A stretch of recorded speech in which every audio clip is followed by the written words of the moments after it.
क्या आपने कभी थट्टे इडली का नाम सुना है? नहीं सुना है तो मैं बताती हूँ ना।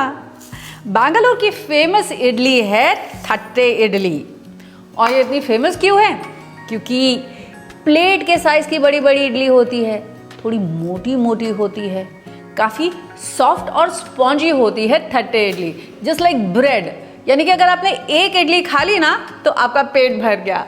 और वैसे आप इस इडली को एंजॉय कर सकते हैं घी और पोड़ी यानी कि गन पाउडर के साथ, और ऑफ कोर्स सांभर और चटनी के साथ भी। अच्छा, थट्टे इडली को ना इतना सॉफ्ट और स्पॉन्जी बनाने के लिए इसमें कुछ स्पेशल इंग्रेडिएंट्स पड़ते हैं जो यूजुअल इडली बैटर में नहीं पड़ते हैं। क्या है वो इंग्रेडिएंट्स? वो तो आपको आगे चलकर ही बताऊंगी। लेकिन पहले आप कमेंट करके मुझे ये बताइए कि आपको इडली, सांभर, वड़ा, उपमा, उत्तपम, डोसा, इन सब में से सबसे ज़्यादा क्या पसंद है, ताकि अगर उसकी रेसिपी मैंने अभी तक आपके साथ शेयर नहीं करी है तो जल्दी से वो भी कर सकूँ। फिर शुरू करें।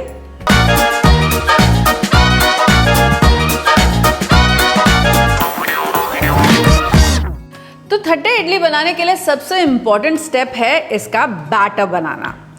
और जैसे मैंने आपसे कहा था, इसके लिए कुछ स्पेशल इंग्रेडिएंट्स आपके रेगुलर इडली बैटर में जाते हैं, केवल दाल और चावल ही नहीं। तो क्या हैं ये इंग्रेडिएंट्स और किस रेशियो में यूज होंगे ये इंग्रेडिएंट्स, पहले आप ये नोट कर लीजिए। तो इसका बैटर बनाने के लिए मुझे चाहिए होगा चावल, लेकिन ये उकड़ा चावल या जिसे हम पार बॉइल्ड राइस कहते हैं, ये वो चावल है। सेला चावल के नाम से भी हम इसे जानते हैं। इसी के साथ साथ मुझे चाहिए होगी ये उड़द की दाल। ये धुली उड़द की दाल है लेकिन साबुत है, जिसे हम गोटा उड़द भी कहते हैं। तो ये गोटा उड़द, इसकी जगह अगर आपके पास स्प्लिट उड़द की दाल हो आप उसका भी इस्तेमाल कर सकते हैं। और चाहिए होगा मुझे पोहा, इसी के साथ साबूदाना और थोड़े मेथी के दाने भी। तो ये तो हो गए हमारे इंग्रेडिएंट्स। अब किस रेशियो में लेने हैं ये इंग्रेडिएंट्स, तो वो भी नोट कर लीजिए। तो 3 कप लिए हैं मैंने यहाँ पर ये उकड़ा चावल, और इसी के साथ साथ एक दूसरे बोल में मैं ले लूंगी 1 कप उड़द की दाल। इस चावल को तो अच्छे से धो करके पहले हम भिगो देंगे। अब ये जो उड़द की दाल है इसको भी धो करके हम अच्छे से भिगो देंगे। लेकिन उड़द की दाल को सिर्फ अकेले इस तरह से हम भिगोएंगे नहीं, इसमें अभी कुछ और इंग्रेडिएंट्स भी मिलाएंगे। ये जो पोहा, साबूदाना और इसी के साथ साथ ये मेथी दाना है, ये सब हम दाल के साथ भिगोएंगे। तो मुझे चाहिए होगा 1/3 कप पोहा। ये पोहा हमारी इडली में सॉफ्टनेस ऐड करता है। 2 टेबलस्पून साबूदाना। तो ये साबूदाना हमारी इडली को होल्ड करने का काम करता है। इतनी बड़ी बड़ी इडली बनेगी तो क्रम्बली ना हो जाए, टूट ना जाए, इसीलिए ये एक बाइंडिंग एजेंट का काम करेगा। अब 2 टीस्पून लेंगे हम मेथी दाना। अब ये मेथी दाना क्या करता है?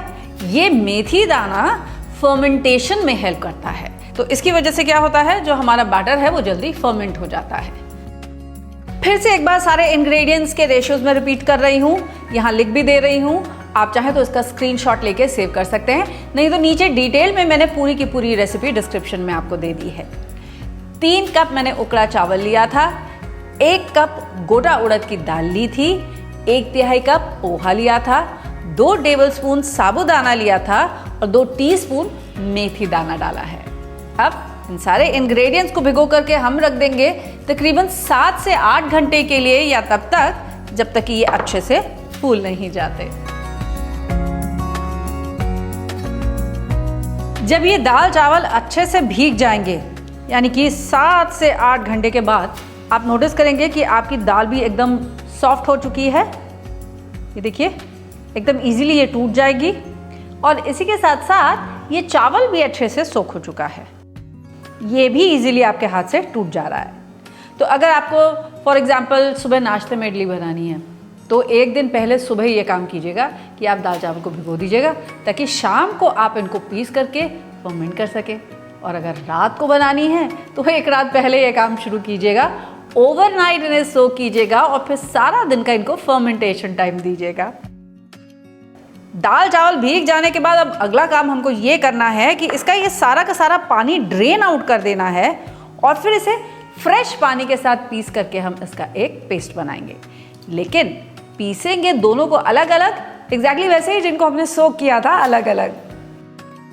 अब तकरीबन 1 कप पहले मैं इसमें पानी मिलाऊंगी और इसका एक पेस्ट बनाऊंगी, फिर और पानी की ज़रूरत हमें पड़ेगी and we will add more water. अब ये देखिए हमारा बैटर रेडी हो चुका है। हल्का सा दरदरापन है हमारे बैटर में, जैसे आपके हाथ में आपको ऐसा लगेगा कि रवा आ रहा हो, वैसा बैटर है ये।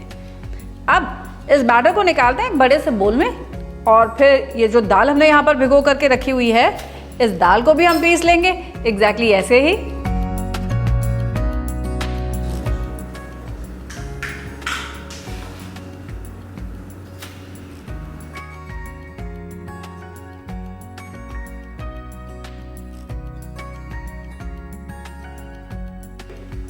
एक कप पानी मैं अपने जार में और लूंगी और जार को इसी से अच्छे से वॉश करके इस बैटर में मिला दूंगी।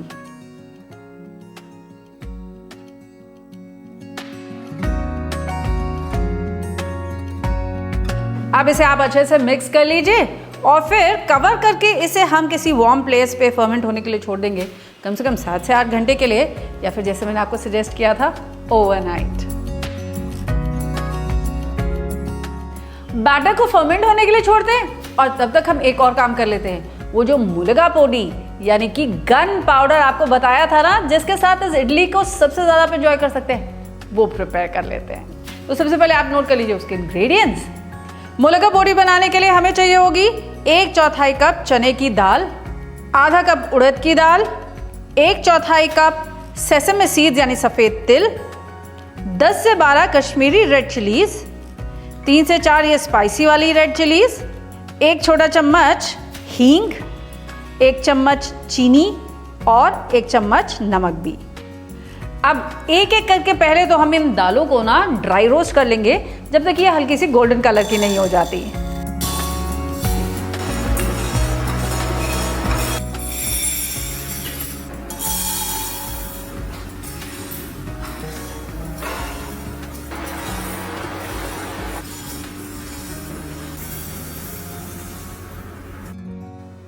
ऐसे ही तिल को भी हम गोल्डन भून लेंगे।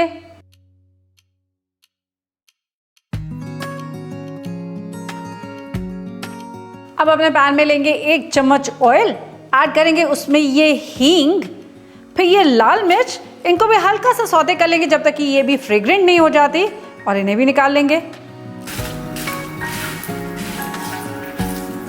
मिर्ची भी अब फ्रेग्रेंट हो चुकी है तो गैस को करते हैं बंद। अब ये सारे के सारे इंग्रेडिएंट्स को ना पहले आप कूल डाउन हो जाने दीजिए। ये तिल है, दालें हैं, ये मिर्च है। उसके बाद इसमें ऐड करेंगे हम ये 1 चम्मच चीनी, 1 चम्मच नमक, और इसको पीस करके इसका एक पाउडर बना लेंगे। अब ये देखिए हमारी मुलगा पोडी, या जिसे मिलागू पोडी भी कहते हैं या सिंपली गन पाउडर कहते हैं, वो भी हो गई रेडी। काफ़ी वाइब्रेंट सा कलर भी है इसका, और गन पाउडर इसे इसलिए कहते हैं क्योंकि काफ़ी तीखी तेज होती है ये। अब इडली के लिए गन पाउडर तो रेडी हो गया, अब इडली बनाई जाए। उसके लिए ये देखिए बैटर हमारा यहाँ पर फर्मेंट कर चुका है। ये मैंने बैटर पहले से ही फर्मेंट करके रख लिया था, इतनी जल्दी नहीं हुआ है। चलिए दिखाती हूँ आपको इस बैटर की कंसिस्टेंसी कैसी है। देखिए कितने अच्छे से फर्मेंट हो चुका है, एक जाली के जैसी आ गई है इसमें। अब पहले आप इसे अच्छे से एक बार मिक्स कर लीजिए।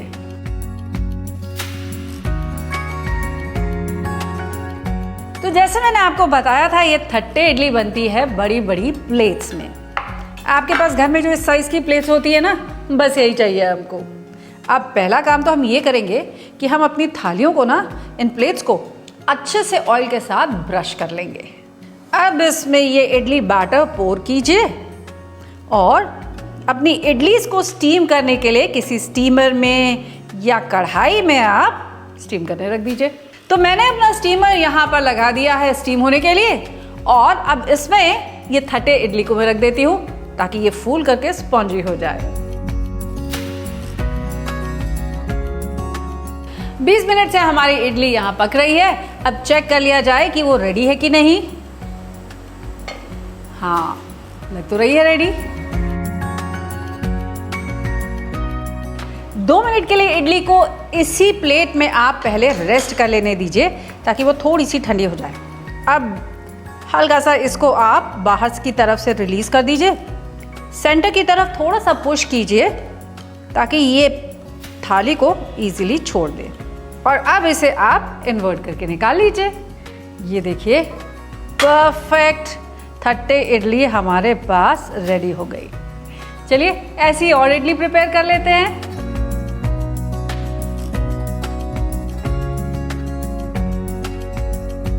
अब ये गर्मा गर्म थट्टे इडली पे पोर करेंगे हम मेल्टेड देसी घी,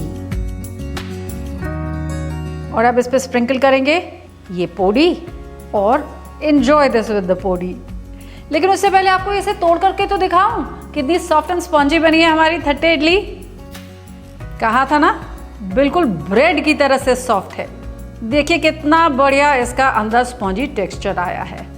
अब आप भी इस थट्टे इडली को ये गन पाउडर के साथ ज़रूर टेस्ट कीजिएगा और मुझे ज़रूर बताइएगा आपको और आपके फैमिली मेम्बर्स को कैसी लगी।